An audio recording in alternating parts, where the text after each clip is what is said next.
On the injury front, Zay Jones is going to go to IR with an Achilles.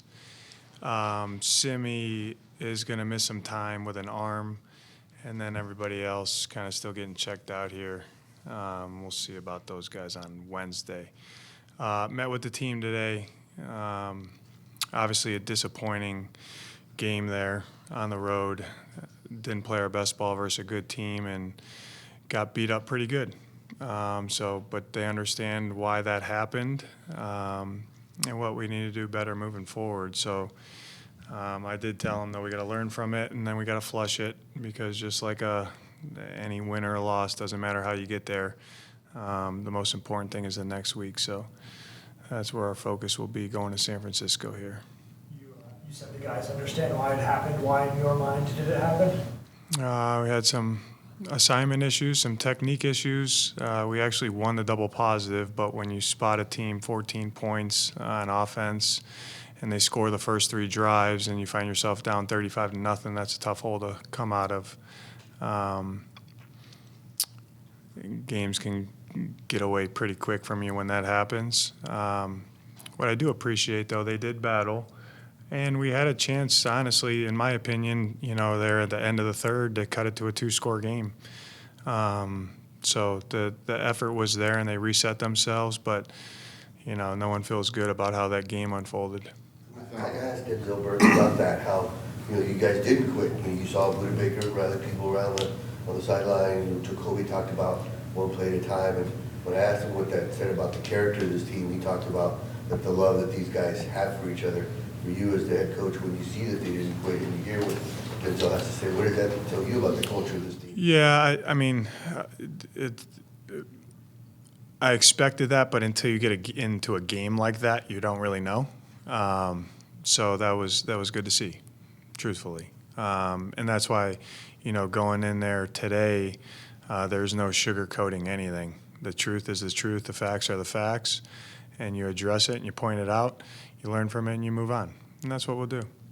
Was this any more difficult to flush because of the way this game unfolded, the way you guys played? Craig, that's a good question. Not in my mind. Like I say, lose by 1, win by 1, lose by 30, win by 30. They all count the same, So obviously they're disappointed, but just they'd be disappointed, losing on a walk-off. I think the most important thing is to realize how that happened, how that game unfolded and why, and move on. With Zay Jones, is it a torn Achilles? Yeah. How difficult is that for a veteran guy, especially like that, just kind of the emotional toll? You can ask him. I'm sure pretty difficult. Will he need surgery? I'm not a doctor, but I assume. I know you said you don't know a ton, but how has Walter come out of this? We'll see how it goes this week. Assuming he's done for the year. Yeah.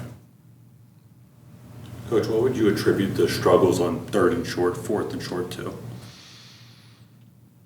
I think, some assignment issues, some technique issues, and we all got our hand in that. So we just got to do a better job. You got to be able to get some of those.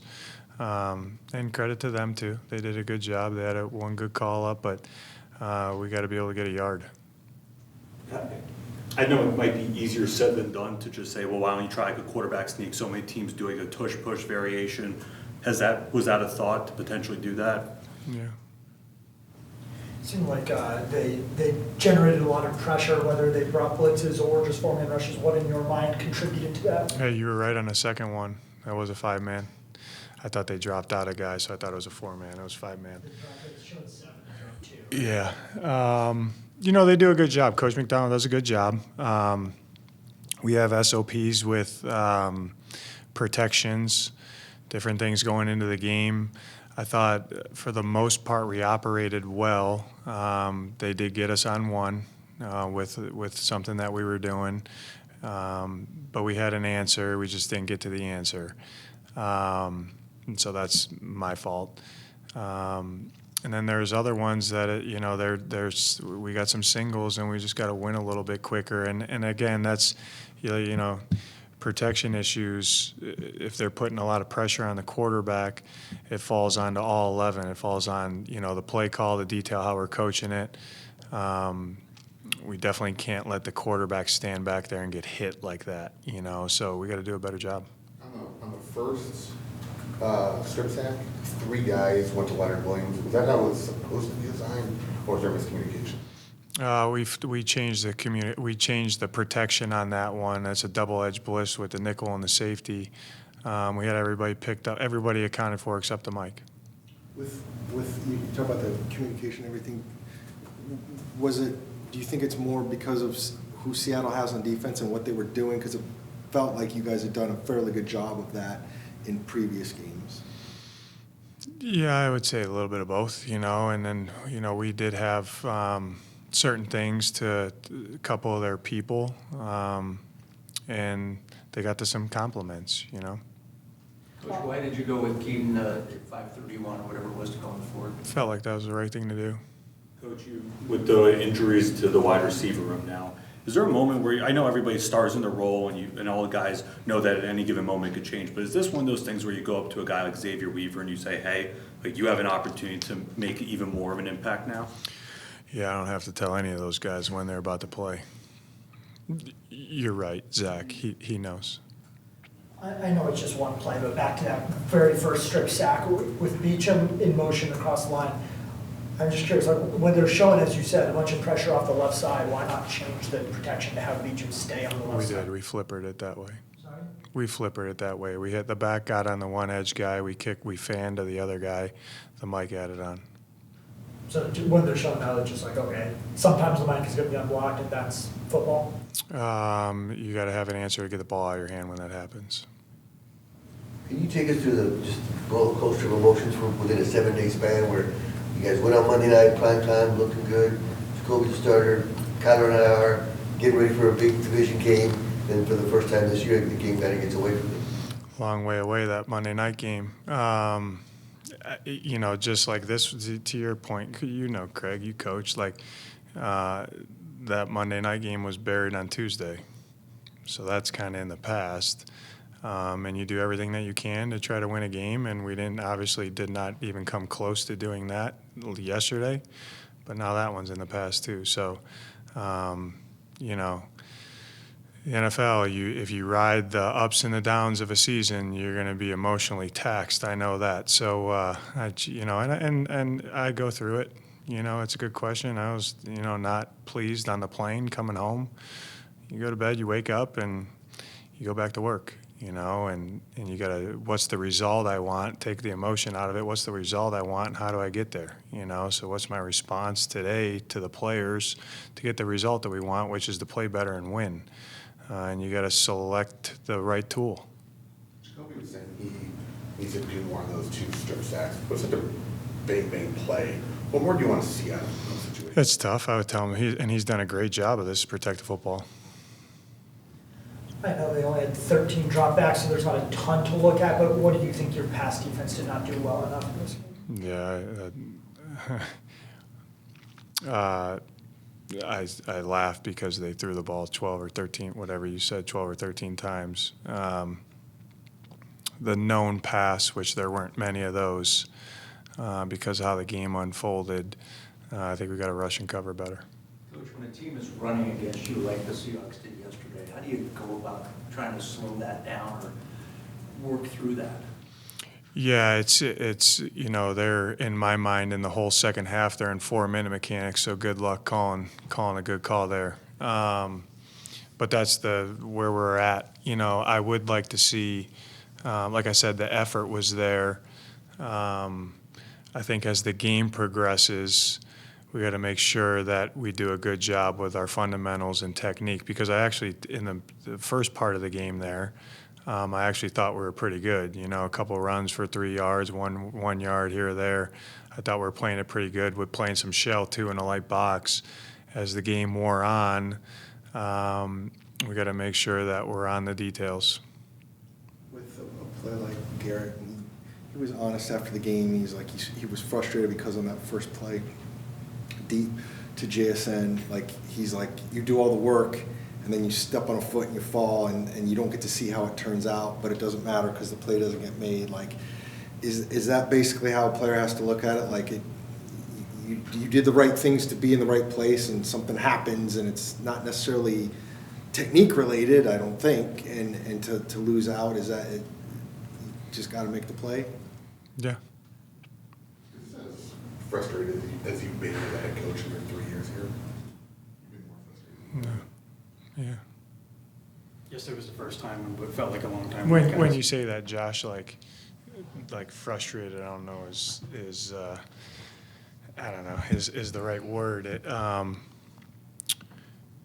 You learn and move on, you know, and that's why I said, like, with no one in that team meeting today, I told them, nobody's looking around like, how did that happen?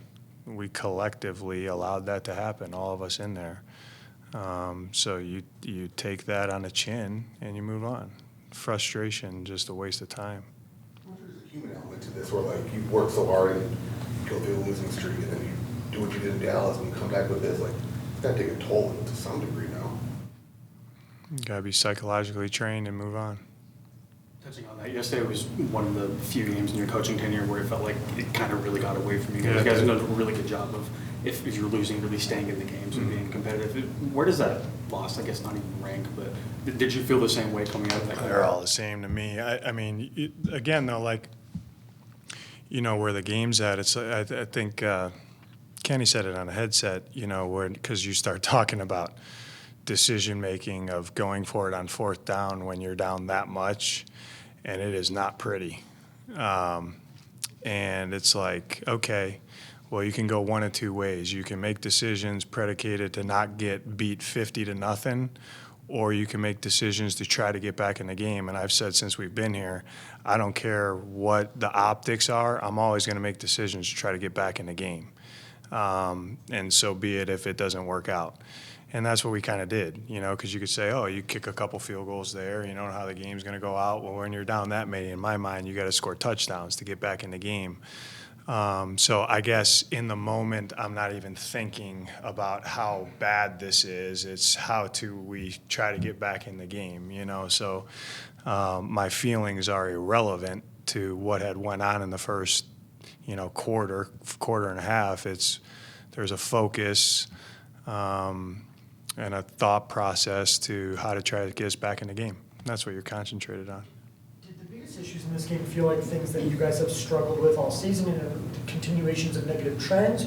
Or is it almost just a game where two plays like the strip sacks go the wrong way early and it gets on, and it's like kind of... we've done a pretty good job of protecting the football. So obviously, given the ball away twice in 3 series, right? 2 out of 3 series, and then them scoring 14 points off of those takeaways, I would say that's a lot different than why we've lost these other games. After watching the film, you guys outscored 22-9 after they won 35-0. After watching the film, how would you kind of evaluate from that stretch? Yeah, I liked it, but you know, they're playing a little different too now. But like I said, coming out of halftime, whatever we were down, you know, 31 or 28 or 31 points, I don't even know. I thought that they showed some mental and some resiliency to keep swinging and try to get back in the game. And like I said, you know, we had a 4th and 5 or 4th and 6 to cut it to 2 scores, or at least 17, you know, if you go for 2 and you don't get it. And that game could look a little different. It didn't happen for us, and then they ran it 12 straight times, and the game was basically over. Because you have so many vets on that offensive line, what kind of maybe self-critique would you expect from them? They'll be tougher on themselves than I am. There's a lot of talk about the fumbles returning for touchdowns, rightfully so. But you guys had the ball inside Seattle, was 10-yard line, I think, 3 different times, and didn't come away with it. And how kind of frustrating. That's right, Donnie. You got to score points down there, especially when you're down that much. You know what I mean? And again, like, we haven't really been in those spots where the game has been, I would call it, out of balance, where, you know, those are must-goes there, you know. Can't go broke taking a profit unless you're $1 million in the red. Then you can, you know. Why I say that is, you know, like I'm aggressive down there typically, but I also like to take points as well, you know. But at that point in the game, like, you got to sell out and go, and they did a good job. But we had some chances, we just didn't get it done. But need better execution to put points on the board. What needed to be better in that red zone area? No, the one run, we got to make sure that we get the nose cut off. I thought that had a chance. The one guy, kind of got in the backfield there. We got to get him cut off. A couple one-on-one balls, in the red zone that they made plays on.